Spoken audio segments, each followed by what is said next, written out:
Hi friends, welcome to our channel. Brahmamudi serial next ఎపిసోడ్లో ఏం జరగబోతోందో ఈ వీడియోలో చూసి తెలుసుకుందాం.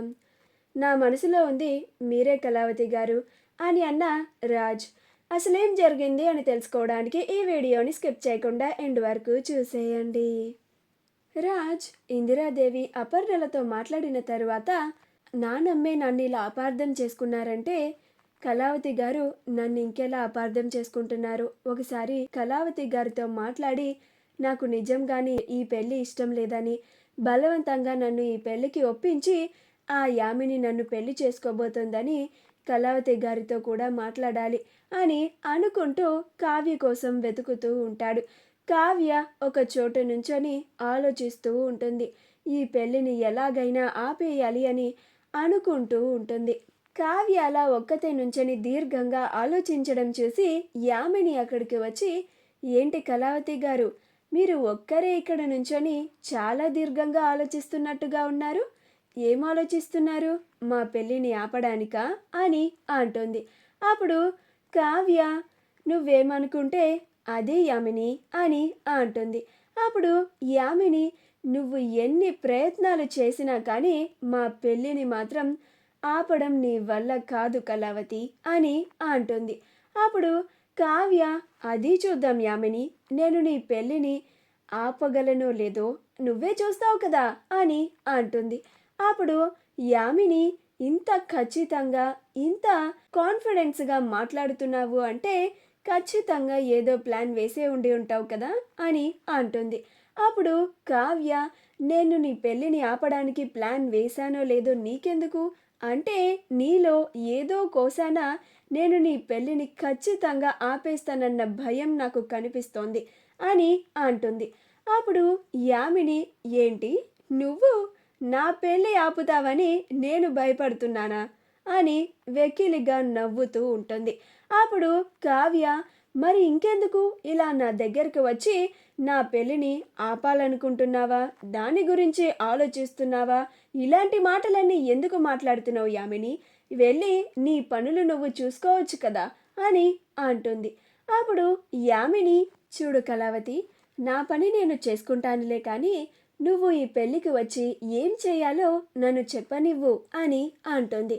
అప్పుడు కావ్య, ఏంటి యామిని, నీ పెళ్ళికి వచ్చిన వాళ్ళు ఏం చెయ్యాలో కూడా నువ్వే చెప్తావా అని అంటుంది. అప్పుడు యామిని, అందరికీ చెప్పను, ఈ అవకాశం నీ ఒక్కదానికి మాత్రమే, ఎందుకంటే నువ్వు రాజ్ మాజీ భార్యవి కదా, నువ్వే దగ్గరుండి మా ఇద్దరి పెళ్ళిని జరిపించి మా ఇద్దరిని చక్కగా ఆశీర్వదించి మా కాపురం నిండు నూరేళ్ళు చల్లగా ఉండాలని మమ్మల్ని దీవించి నువ్వు మీ ఇంటికి వెళ్ళాలి అని అంటుంది. అప్పుడు కావ్య, నువ్వేమీ కంగారు పడకు యామిని, ఈ పెళ్ళి ఆపేంత వరకు నేను ఇక్కడే ఉంటాను, పెళ్ళి ఆపిన తరువాతే మా ఇంటికి వెళ్తాను అని అంటుంది. అప్పుడు యామిని ఆశ్చర్యపోయి చూస్తూ ఉంటుంది. అప్పుడు కావ్య, అదే యామిని, నువ్వు చెప్పినట్లుగానే ఈ పెళ్లి తంతు పూర్తయ్యేంత వరకు ఇక్కడే ఉంటాను అంటున్నాను అని అంటుంది. అప్పుడు యామిని అక్కడి నుంచి వెళ్ళిపోతుంది. రాజ్ కావ్య కోసం వెతుకుతూ వెతుకుతూ, కళావతి గారు ఇక్కడున్నారా అని కావ్య దగ్గరికి వచ్చి అంటాడు. అప్పుడు కావ్య, ఏ రామ్ గారు, మీరు మీ మర్దల కోసం కదా వెతకాలి, ఇలా నా కోసం వెతుకుతున్నారేంటి అని అంటుంది. అప్పుడు రాజ్, అంటే కళావతి గారు, నేను మీతో కొంచెం మాట్లాడాలి అని అంటాడు. అప్పుడు కావ్య, కాబోయే భార్యతో మాట్లాడకుండా ఇలా నాతో మాట్లాడడం ఏంటండి అని కావాలని అంటుంది. అప్పుడు రాజ్, మీరిలాగా మాటకి ముందు కాబోయే భార్య, మాటకి తర్వాత మర్దలు అని ఎందుకు అంటున్నారు నాకు చాలా బాగా అర్థమవుతుందండి అని అంటాడు. అప్పుడు కావ్య, ఏం అర్థమవుతుంది రామ్ గారు అని అంటుంది. అప్పుడు రాజ్, నేను నా పెళ్లి గురించి మీకు ముందుగా చెప్పలేదనేగా మీకు నా మీద కోపం అని అంటాడు. అప్పుడు కావ్య, మరి ఇన్ని రోజులు నా ఫ్రెండ్, క్లోజ్ ఫ్రెండ్ అని, పైగా మా ఇంటికి వచ్చి మరి మా ఇంట్లో వాళ్ళతో కూడా అంతా బాగా కలిసిపోయి మీరంటే నాకు చాలా ఇష్టం అని అంటూ తీరా మీ పెళ్లి దగ్గరికి వచ్చేసరికి ఒక్క మాట కూడా మాలో ఎవ్వరికీ చెప్పకుండా ఇలా సైలెంట్గా మీ మరదల్ని పెళ్లి చేసుకోవడానికి రెడీ అయిపోయారు అని అంటుంది. మీ వాలకం చూస్తూ ఉంటే మీరు పైకి మీ మరదలంటే ఇష్టం లేదు, కానీ మీ మరదలని ఇష్టపడి పెళ్లి చేసుకుంటున్నారు అని అనిపిస్తోంది అని కావాలని అంటుంది. అప్పుడు రాజ్, చాలే ఆపండి కళావతి గారు, చమత్కారానికి కూడా వేలాపాలం అంటూ ఉంటుంది అని అంటాడు. అప్పుడు కావ్య, ఇక్కడ ఎవరు చమత్కారం చేశారు రామ్ గారు, ఉన్నదేగా నేను చెప్పాను అని అంటుంది. అప్పుడు రాజ్, నేనేమి మీరు అనుకుంటున్నట్లుగా యామినిని ఇష్టపడి పెళ్లి చేసుకోవడం లేదండి అని అంటాడు. అప్పుడు కావ్య, ఇష్టపడి పెళ్లి చేసుకోకుండా కష్టపడి పెళ్లి చేసుకుంటున్నారా అని అంటుంది. అప్పుడు రాజ్, కళావతి గారు, నేను మీకు మరీ అంత వేళాకోళంగా కనిపిస్తున్నానా? ఏంటండి ఇలా జోక్స్ వేస్తున్నారు? నేను ఇంత సీరియస్గా నా మనసులో ఉన్న మాటని చెప్పాలనుకుంటూ ఉంటే అని అంటాడు. అప్పుడు కావ్య, సరే చెప్పండి వింటాను అని అంటుంది. అప్పుడు రాజ్, యామిని సూసైడ్ చేసుకోబోయింది, అందుకే నేను ఈ పెళ్ళికి ఒప్పుకున్నాను అని అంటాడు. అప్పుడు కావ్య, ఏంటండి, యామిని సూసైడ్ చేసుకోబోయిందా? యామిని మీరు తనని పెళ్లి చేసుకోను అంటే చచ్చిపోతాను అని బెదిరించిందని మీరు ఈ పెళ్ళికి ఒప్పుకున్నారా అని అంటుంది.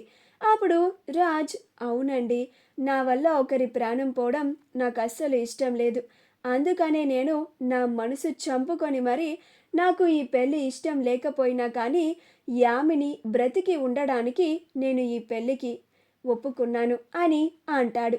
అప్పుడు కావ్య, నన్ను ఒక మాట చెప్పమంటారా? ఎవరో నేను చనిపోతాను అని బెదిరించారనో, లేక నువ్వు ఖచ్చితంగా నన్నే పెళ్లి చేసుకోవాలి అని భయపెట్టారనో పెళ్లి చేసుకోకూడదండి. మన మనసుకి నచ్చిన వాళ్ళని మాత్రమే పెళ్లి చేసుకోవాలి. మీరలాగా ఒకరి ప్రాణం పోకూడదు అని ఆలోచిస్తారని ఆ యామిని ముందుగానే అనుకుంది కాబట్టే అలాగా మీ ముందు నాటకం ఆడుండొచ్చు కదా అని అంటుంది. అప్పుడు రాజ్, ఆ యామినికి నాటకం ఆడాల్సినంత అవసరం ఏముంది కళావతి గారు అని అంటాడు. అప్పుడు కావ్య, ఏమో అసలు నిజం ఆ పైవాడికే తెలుసండి అని అంటుంది. అప్పుడు రామ్, నాలాంటి పరిస్థితి వేరే ఎవ్వరికీ రాకూడదండి. మనసుకి నచ్చిన వాళ్ళు కళ్ళ ముందే ఉన్నా వాళ్ళని పెళ్లి చేసుకోవాలని అనిపించినా చేసుకోలేని పరిస్థితి అని అంటాడు. అప్పుడు కావ్య, మీ మనసులో ఎవరున్నారండి అని అంటుంది.